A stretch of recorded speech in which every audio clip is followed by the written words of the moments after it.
अब आएगा 15वां वित्त आयोग की कार्यकाल 2026 में 31 मार्च को समाप्त हो जाएगी। अभी हम लोग 15वां वित्त आयोग के सेशन में हैं। भारत के संविधान अनुच्छेद 280 कहती है कि वित्त आयोग का गठन किया जाता है। ये केंद्र राज्य संबंध से भी जुड़ा हुआ है। क्या बिहार को विशेष राज्य की दर्जा दिया जाए, इस संदर्भ में भी हम इस मुद्दे को यहाँ समीकरण बनाने का काम करते हैं कि क्या बिहार को विशेष राज्य की दर्जा मिले, क्या उसके शर्त को पालन करता है। जो कमेटी का सुझाव है उस कमेटी के मानदंड पर क्या बिहार आ रही है।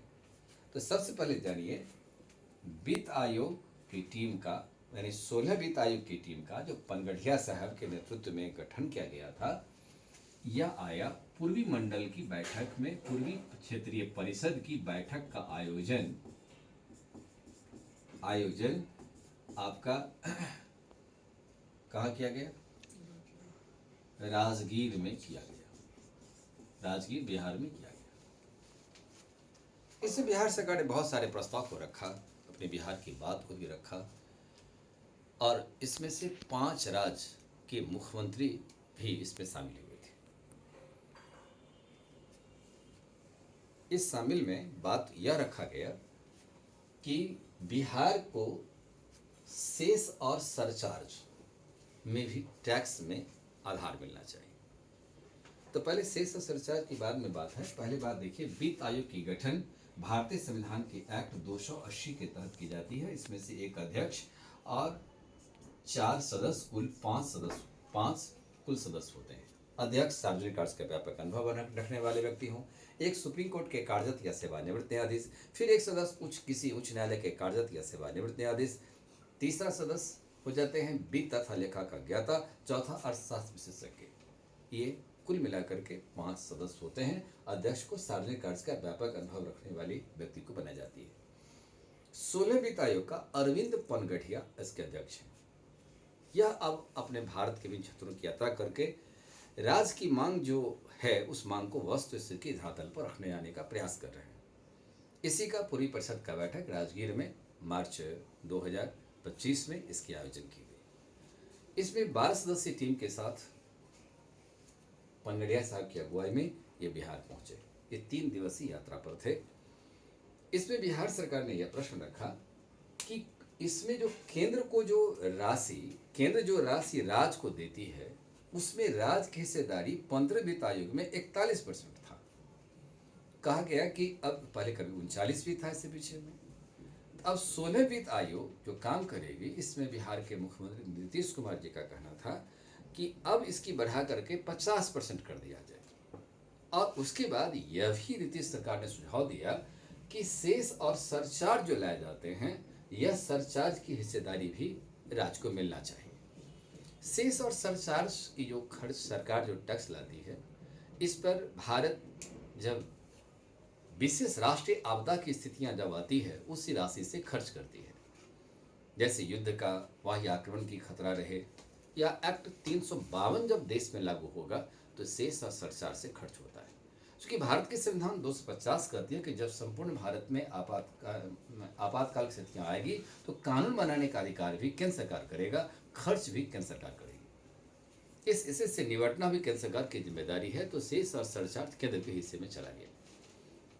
अरविंद पनगढ़िया साहब का कहना है कि यदि केंद्र यह राशि लाया जाएगा तो इसको तो संविधान में संशोधन करना पड़ेगा, और संविधान में जब तक संशोधन नहीं होगा राज्य को ट्रांसफर नहीं हो सकता है। तो राज्य की ट्रांसफर पर एक सवाल इस कर की बात आ गई। सरकार ने यह मांग किया सेस और सरचार्ज दिया जाए, तो भारत का 15 राज्य जो है यह एक साथ बिहार की आवाज का समर्थन किया कि हाँ सेस और सरचार्ज हमें मिले। बिहार सरकार ने फिर अपनी मुद्दा को उठाया कि बिहार को विशेष राज्य की दर्जा मिले, और विशेष राज्य की दर्जा नहीं मिलती है तो हमें विशेष पैकेज दिया जाए। केंद्र सरकार ने गाडगिल फार्मूला के आधार पर विशेष राज्य दे रहा है। अब आप भारत के मानचित्र की ओर थोड़ा देखिए। भारत की जो मानचित्र है एक भौगोलिक, एक महादेशीय ज्योग्राफी के रूप में है। पहाड़, पठार, जंगल, दुर्गम क्षेत्र, ग्लेशियर की क्षेत्र भी है, प्लस ये आप देखिए कि मैदान है तो यहाँ रेगिस्तान भी है, और यहाँ तटीय क्षेत्र भी है, एक समान इसकी ज्योग्राफी नहीं है। और ज्योग्राफी एक समान नहीं रहने के कारण एक समानांतर विकास कैसे होगा? इस समानांतर विकास करने के लिए 1969 में यह विशेष राज्य की दर्जा की बात का शर्त गाडगिल साहब ने लागू किया। गाडगिल साहब ने कहा कि यदि दुर्गम एरिया है, पर्वतीय एरिया है, पठारी एरिया है, जंगली एरिया है या अंतर्राष्ट्रीय सीमा से, यह देखा जाए कि ये अंतर्राष्ट्रीय सीमा से यदि कोई राज्य मिल रहा है तो हम उसको विशेष राज्य की दर्जा देंगे। अब यहाँ पर मैंने इस बात को लिखा, पर्वतीय दुर्गम क्षेत्र, आदिवासी बहुल क्षेत्र, दिखते संसाधनों में कमी, आर्थिक तथा ढांचागत पिछड़ापन, अंतर्राष्ट्रीय सीमा से जुड़ा क्षेत्र हो, इस आधार पर उसको विशेष राज्य की दर्जा दिया जाएगा। जब इस गाडगिल फार्मूला के इस 5 फार्मूले को देखा जाए, ये कौन कौन राज्य आ रहा है, तो यहाँ देखिए ये 7 सिस्टर राज्य इसके पूरे क्षेत्र में आ जाएंगे। ये आ गया 7 सिस्टर राज्य, यह अंतर्राष्ट्रीय सीमा से जुड़ा, पहाड़ी क्षेत्र है, जंगली एरिया है, पठारी प्रदेश है और किसी न किसी अंतर्राष्ट्रीय सीमा से जुड़ा हुआ है। इस 7 सिस्टर राज्य इसको मिल गए। उसके बाद देखा जाए सिक्किम 1975-76 में नहीं सहराज फिर पूर्ण राज्य का दर्जा दिया गया तो सिक्किम मिल गया। फिर ये नेपाल आ जाता है। फिर यहाँ देखा जाए ये उत्तराखंड आ जाता है, तो ये उत्तराखंड को भी शामिल कर लिया गया। हिमाचल प्रदेश आ गया, सेम स्थितियाँ हैं, और ये जम्मू कश्मीर आ गया। तो जम्मू कश्मीर अब केंद्र शासित प्रदेश है, तो कि जब केंद्र शासित प्रदेश बनाया गया तो गृह मंत्री ने संसद में यह कहा था कि इसे विशेष राज्य की दर्जा की जो सुविधा है वो जारी रहेगी। तो ये लद्दाख वाला जो एरिया है, ये लद्दाख, ये 2 केंद्र शासित प्रदेश यानी लद्दाख और जम्मू कश्मीर फिलहाल ये केंद्र शासित प्रदेश है, तो ये 2 केंद्र शासित प्रदेश को विशेष राज्य की दर्जा है। तो 7 सिस्टर 7 राज्य, सिक्किम 8 राज्य, उत्तराखंड 9, हिमाचल प्रदेश 10 राज्य, 10 राज्य है और 2 केंद्र शासित प्रदेश इस गाडगिल फार्मूले के दायरे में आते हैं, जिसको विशेष राज्य की दर्जा दी गई है। ये कभी कभी ये से भी जानकारी रहना होता है, यदि नहीं तो ईयर भी दे सकते हैं। 1969 में 3 राज्य इसके साथ था, असम, नागालैंड, जम्मू कश्मीर और लद्दाख। देखिए जम्मू कश्मीर लद्दाख अब केंद्र शासित प्रदेश हो गया, तो 1969 में इसको दर्जा मिला। 1971 में हिमाचल प्रदेश को दर्जा मिला, फिर मणिपुर, त्रिपुरा, मेघालय, इसको फिर 1972 में इसका दर्जा दिया जा चुका है। तो 73 में 72 में इसका दर्जा मिला। सिक्किम को 1975-76 में दर्जा मिला, मिजोरम को 1986-87 में दर्जा मिला, फिर अरुणाचल प्रदेश 1986-87 और उत्तराखंड सबसे लेटेस्ट राज्य है जिसको 2001 में दर्जा मिला। इस प्रकार से विशेष राज्य की दर्जा हुई। विशेष राज्य की दर्जा देने के बाद फिर एक और भी समझिए कि 2013 में मनमोहन सिंह की सरकार ने रघुराम राजन कमेटी का गठन किया। रघुराम राजन साहब वो बिहार कैडर के ही IAS हुआ करते थे और RBI का वो गवर्नर भी रहे। इन्होंने 3 श्रेणी में राज्य को बांट दिया और 3 श्रेणी में जो राज्य को बांटा उसमें से 10 राज्य में से बिहार को भी शामिल किया गया था, जो काफी पिछड़ा राज्य है। उसके बाद निम्न विकसित राज्य 11 था, थोड़ा बहुत विकास हुआ, संख्या 11 था, और शेष जो 7 जो विकसित राज्य की श्रेणी में रखा। तो बिहार पिछड़ा राज्य की श्रेणी में रखा, लेकिन रघुराम राजन कमेटी को लागू नहीं किया जा सका। अब बिहार सरकार ने अभी ये मार्च 2025 में अपनी रिपोर्ट जो अरविंद पनगढ़िया साहब के साथ शेयर किया कि भौगोलिक रूप से क्षेत्रफल में हम 2.8% हैं, जबकि आबादी हमारा जाति जनगणना जो हम कराए हैं उसमें 13 करोड़ है। 13 करोड़ आबादी भारत के ज्योग्राफी के हिस्सा में 2.8%, यानी भारत के ज्योग्राफी में 2.8% हमारे बिहार है। इतनी आबादी बस रहा है। इसकी डेंसिटी भारत में सबसे अधिक है, 1106 डेंसिटी है। यदि केंद्र की राष्ट्रीय स्तर की जो डेंसिटी देखा जाए तो 382 है। तो जनसंख्या में हम भारत के तीसरे स्थान पर आते हैं, तो ये इस आधार पर मिल जाना चाहिए। दूसरा बात है कि अंतर्राष्ट्रीय सीमा से बिहार मिलती है, जो नेपाल से मिल रहा है। आने वाला समय नेपाल के साथ यदि सीमा संबंधी समस्या पैदा होती है तो यहाँ पर सीमा क्षेत्रों का विकास भी उस रूप में बेहतर रूप से होनी चाहिए, कतई मिलना चाहिए। पहाड़ पठार क्षेत्र भी है, इंफ्रास्ट्रक्चर हमारे क्षेत्र में कमी है, बाढ़ और सुखाड़ का सामना ये बिहार करती है। क्योंकि बिहार का यदि उत्तर बिहार देखा जाए तो यदि वो बाढ़ प्रभावित है तो दक्षिण बिहार सूखा प्रभावित क्षेत्र हो जाता है। हमारी लिटरेसी रेट भी कम है।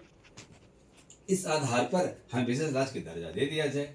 उसके बाद कहा जाता है कि राष्ट्रीय स्तर पर यदि व्यक्तिगत आय देखा जाए तो 1.72 लाख, यानी 2022-23 के आंकड़े हैं, जिसमें से 1.72 लाख है। बिहार में 50,637 रुपया पर कैपिटा इनकम है। तो यहाँ पर आर्थिक रूप से भी हमारा पिछड़ापन है। इस पिछड़ापन के आधार पर अब हमें यह विशेष राज्य की दर्जा दे दीजिए या विशेष पैकेज दिया जाए। तो यहाँ पर हमारे राज्य के मंत्रियों ने, यानी बिहार सरकार ने केंद्र सरकार को, यानी पनगड़िया साहब के एक रिपोर्ट भी शामिल कर दिया, जिस रिपोर्ट में शामिल किया कि तत्काल हमें वित्तीय सहायता दीजिए। उसके लिए पैकेज दे दिया कि तत्काल वित्तीय सहायता 1,000 यानी 1,000,79 करोड़ रुपया फिलहाल आप दे दीजिए। शहरी निकाय को 35025.77 करोड़ दे दिया जाए। फिर पंचायती राज को 204.68 करोड़ दे दिया जाए। कृषि क्षेत्र के विकास के लिए 703.03 करोड़ दे दिया जाए। जैविक कृषि के लिए 430.37 करोड़ दिया जाए। नहर प्रणाली को विकसित करनी चाहिए, हर खेत को हमें पानी देना है, सरकार की योजना है, इसमें 13800 करोड़ रुपया दिया जाए। सूक्ष्म सिंचाई के लिए 3577 करोड़ रुपया दिया जाए। सामाजिक तथा आर्थिक के विकास के लिए 13500 करोड़ दिया जाए। शिक्षा के लिए 18532.10 करोड़ रुपया दिया जाए, चूंकि शिक्षा पर बिहार सरकार की बजट भी सबसे अधिक है। फिल्म सिटी निर्माण के लिए 200 करोड़ रुपया हमें दे दिया जाए, 200 करोड़ दिया जाए। इस प्रकार से बिहार ने अपने आप को यह भी शामिल करते हुए कहा कि जनसांख्यिकी, भौगोलिक और आर्थिक स्थिति के आधार पर बिहार को विशेष राज्य की दर्जा मिलना चाहिए, क्योंकि बिहार उसके श्रेणी में आता है। लेकिन अब सवाल उठता है कि क्या बिहार को विशेष राज्य का दर्जा मिलेगा? इसके लिए सिर्फ सबसे पहले श्रीमती राबड़ी देवी की सरकार जब बिहार में थी, उन्होंने ये मांग किया था। केंद्र में वाजपेयी की सरकार थी और रेल मंत्री नीतीश कुमार जी हुआ करते थे। प्रसिद्ध गांधी मैदान के ऐतिहासिक भाषण में जिस दिन संपूर्ण क्रांति उद्घाटन हुआ था, जेपी पुल का उद्घाटन हुआ था, तो मुख्यमंत्री राबड़ी देवी ने सबसे पहले आवाज उठाया कि बिहार को विशेष राज्य की दर्जा देकर के ही प्रधानमंत्री यहाँ से जाइए। उस समय यदि चाहते तो केंद्र में अच्छी दबाव की स्थिति में थे, राज्य का दर्जा मिल सकता है। अभी फिलहाल राजनीतिक करवटें लिया है।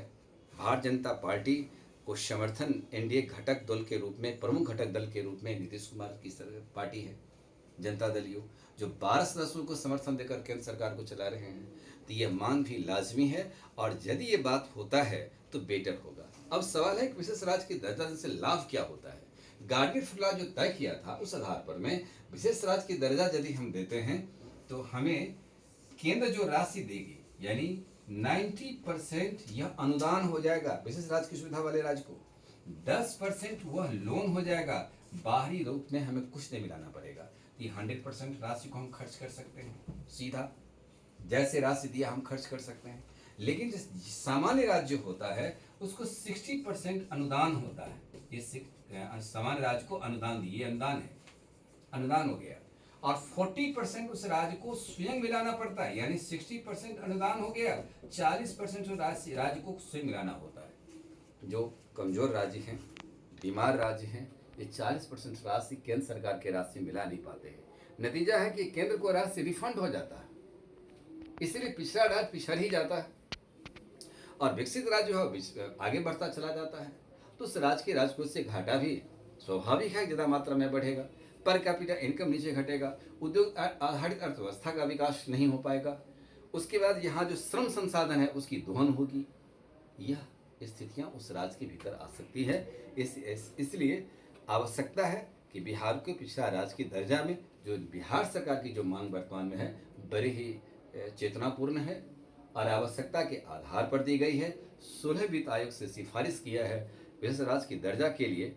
16 वित्त आयोग ये तो नहीं दे सकता है, उसके लिए संविधान व्यवस्था लाना होगा। दूसरा तरफ और भी राज्य मांग भी उठाएगी, लेकिन जो भी है बिहार इसकी मांग के घटक व्यवस्था में आ रहा है, यह होनी चाहिए। और जो वस्तु स्थिति है यह भी पूरा होना चाहिए, क्योंकि भारत का तीसरा बड़ा राज्य है। और दूसरी बात है, पूरे विश्व में सबसे अधिक नवयुवक भारत में है और भारत में सबसे अधिक नवयुवक बिहार में है। तो बिहार को लोगों को रोजगार चाहिए और रोजगार के लिए कब तक ये बाहर जाएगा। बिहार के विकास के लिए जो 3 संसाधन है, ये 3 संसाधन को यूज करना होगा। ये विशेष राज्य से ही संभव है। एक कृषि संसाधन, जल संसाधन और एक है मानव संसाधन। ये तीनों संसाधन को यदि हम आपस में जोड़ करके बिहार के विकास की धारा में लाते हैं तो बिहार में बेहतरीन विकास की व्यवस्थाएं आ सकती है। इतिहास के पन्नों पर जो हमारे बिहार की गौरव था, वो गौरव को हासिल कर सकते हैं।